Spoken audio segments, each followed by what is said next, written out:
पश्चिम Asia में जारी जंग के कारण दुनिया भर में संकट गहराता जा रहा है। देश में भी इसे लेकर लोगों में पैनिक फैल रहा है। हालांकि सरकार की ओर से परेशान न होने और स्थिति कंट्रोल में होने की बात कही गई है। पीएम मोदी शुक्रवार शाम को पश्चिम एशिया में जारी जंग को लेकर मुख्यमंत्रियों से बात करने वाले हैं। पीएम मोदी की मुख्यमंत्रियों से यह बातचीत शाम को 6:30 बजे वीडियो कॉन्फ्रेंसिंग के जरिए होगी। जानकारी के मुताबिक इस बैठक में राज्यों की तैयारियों और योजनाओं की समीक्षा की जाएगी। बैठक का उद्देश्य टीम इंडिया की भावना के तहत सभी प्रयासों में आपसी तालमेल सुनिश्चित करना है। आचार संहिता लागू होने के कारण चुनाव वाले राज्यों को इस बैठक में शामिल नहीं किया जाएगा। इन राज्यों के मुख्य सचिवों के साथ अलग से बैठक कैबिनेट सचिवालय के माध्यम से आयोजित की जाएगी। आपको बता दें कि हाल ही में पीएम मोदी ने युद्ध के कारण जो हालात हैं उन पर पहले लोकसभा और राज्यसभा में भी बात की थी। अपनी स्पीच में पीएम ने तेल गैस की आपूर्ति सुनिश्चित करने के लिए मेड इन इंडिया जहाजों और भंडारण की मजबूती का रोडमैप पेश करते हुए राज्य सरकारों को जमाखोरी रोकने का निर्देश दिया था।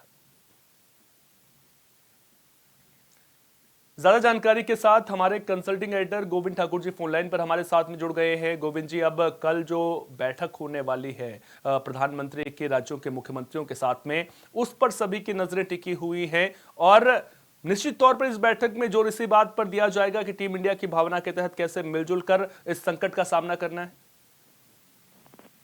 बिल्कुल, देखिए जो बात पहले हुई थी लोकसभा में और राज्यसभा में, प्रधानमंत्री ने बात कही थी कि बड़े संकट आने वाले हैं। अगर ये लंबा चलता है तो फिर हम सबको एक चुनौतीपूर्ण तरीके से इसको निपटना होगा और इसके लिए टीम इंडिया यानी कि जितने गवर्नमेंट, सेंट्रल गवर्नमेंट और स्टेट गवर्नमेंट को मिलाकर उन्होंने टीम इंडिया की एक उपाय दी है। तो उन सबको साथ लेकर हमें इनकी जो क्राइसिस होने वाले हैं उसको निपटना है।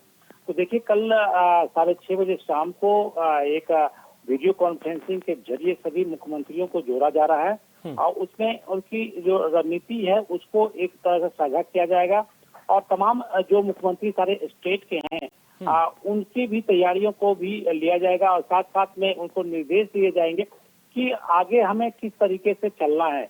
यानी कि देखिए, पेट्रोलियम पदार्थ से लेकर गैस है, चाहे उर्वरक है, जो कि एक लाइफ लाइन की तरह है, उस पर एक दिक्कत आ गई है क्योंकि जब से वहाँ गल्फ में जो लड़ाई चल रही है उसके बाद सप्लाई चेन जो है बहुत ही कमजोर हो गई है। वहाँ से हमारे 90% जो पेट्रोलियम पदार्थ है वो गल्फ के से रास्ते से ही यहाँ आते थे, जिसमें अभी हालांकि ईरान ने हमें थोड़ी सी छूट दी है वहाँ से आयात करने के लिए। बावजूद इसके हमें अभी भी काफी समय उसमें देना पड़ेगा क्योंकि जो हडल हुए उससे निपटारा करने के लिए हमें आगे लंबे समय तक इसको करना पड़ेगा।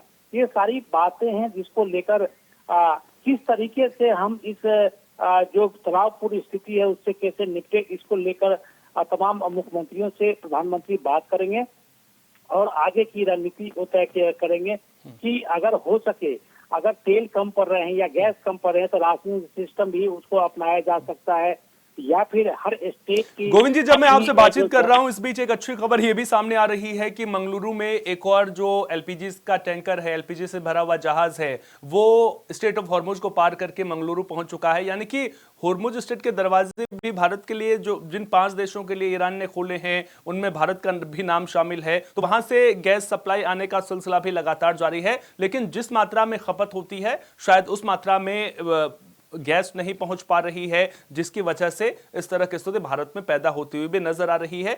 अब आपसे मैं ये समझना चाहता हूं कि कल जो मीटिंग होनी है, अब टीम इंडिया की भावना की बात तो जरूर लगातार की जा रही है, लेकिन उस मीटिंग को लेकर के स्ट्रैटेजी क्या कुछ रह सकती है आगे भारत की इस संकट से निपटने के लिए? क्योंकि हमने ये भी देखा था कि जब ये संकट सामने आया था तो किस तरह से जमाखोरी बढ़ती हुई नजर आई थी। तो निश्चित तौर पर सरकार का जोर इस बात पर भी रहेगा कि जमाखोरी को किस तरह से रोकना है। देखिए सोहन, यहाँ पर सबसे बड़ी बात है जो कि कल इसमें डिस्कस किया जा सकता है, उसमें ये है कि आपूर्ति कैसे हो और जो हमें इंडिया को आपूर्ति हो रहा है विदेशों से उसका फिर डिस्ट्रीब्यूशन कैसे हो और जो हमारी जो खपत है पूरे देश भर में उसमें किस हिसाब से हमें उसको आयात करके मंगाते हैं और कितने उसको डिस्ट्रीब्यूट कर पाते हैं। तो ये बातें, इसकी स्ट्रेटजी बनाई जाएगी, क्योंकि देखिए भले ही ईरान हमें सहूलियत तो दिया है, लेकिन जहाँ जिससे कतर की बात करें, एलपीजी की बात करें, सबसे अधिक हमारे इसी देश से 3-4 जो देश है वहाँ से आते हैं। वहाँ पर देखिए कि जितने भी जो जहाँ से तेल बनते हैं, चाहे क्रूड ऑयल वहाँ से आते हैं, पेट्रोलियम पदार्थ, उसके खदानों में बिल्कुल। कतर में जिस तरह से वहां के प्लांट्स पर हमला हुआ था, गैस प्लांट्स पर, उसके बाद किस तरह से दिक्कतें बढ़ती हुई नजर आई थी, परेशानियां बढ़ती हुई नजर आई थी, और खबरें यहां तक सामने आ रही हैं कि कतर में 5 साल तक के लिए जो प्रोडक्शन है वो बंद रह सकता है। तो ये तमाम परेशानियां हैं जिसकी वजह से दिक्कतें सामने आ रही हैं। गोविंद जी, एक और चीज पर मैं आपका ध्यान यहां पर ले जाना चाहता हूं। अब सरकार ये कह रही है कि हम 40% तक एलपीजी प्रोडक्शन अपना बढ़ाएंगे।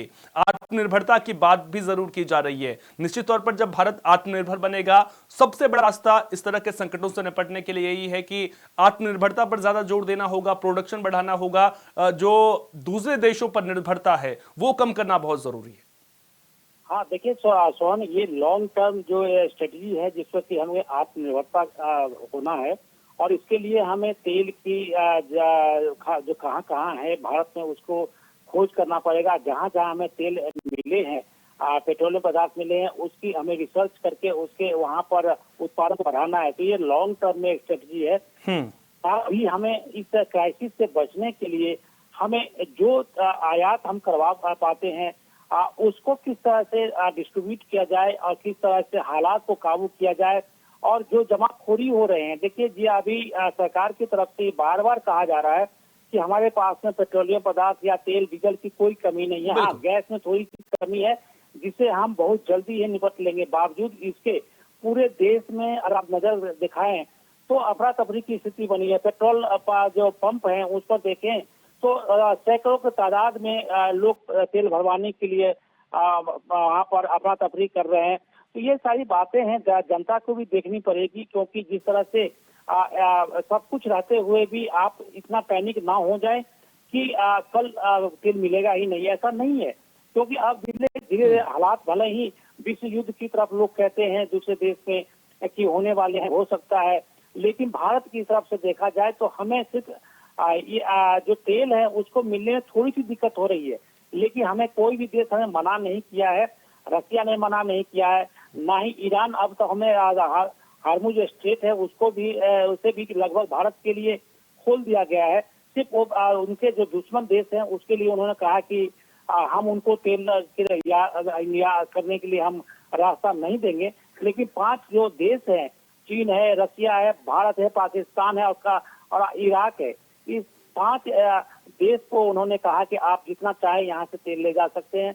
तो ये देखिए प्रॉब्लम यही है कि उस आसपास जो कतर, लेबनान जैसे जो यूएई जो देश है, ईरान है, बिल्कुल स्ट्रेट ऑफ हॉर्मुज के दरवाजे भारत के लिए खुले हुए जरूर हैं, लेकिन जिस तरह से पहले वहां पर दिन रोजाना 150 के करीब जहाज क्रॉस करते थे, वो अब पिछले 24 घंटे की अगर बात करें तो 4 जहाज क्रॉस करते हुए नजर आए हैं। तो वहां से जो जहाज गुजर रहे हैं उनकी संख्या में 90% तक की गिरावट आई है। तो संकट आना लाजमी है, और भारत ने ऐसे संकटों का सामना पहले भी किया है। और निश्चित तौर पर जब परेशानी बड़ी होगी तो भारत टीम इंडिया बनकर के संकट का भी मिलजुल कर भारत के लोग, सरकार, विपक्ष सब सामना करते हुए भी नजर आएंगे। बहुत बहुत शुक्रिया गोविंद जी तमाम जानकारी साझा करने के लिए।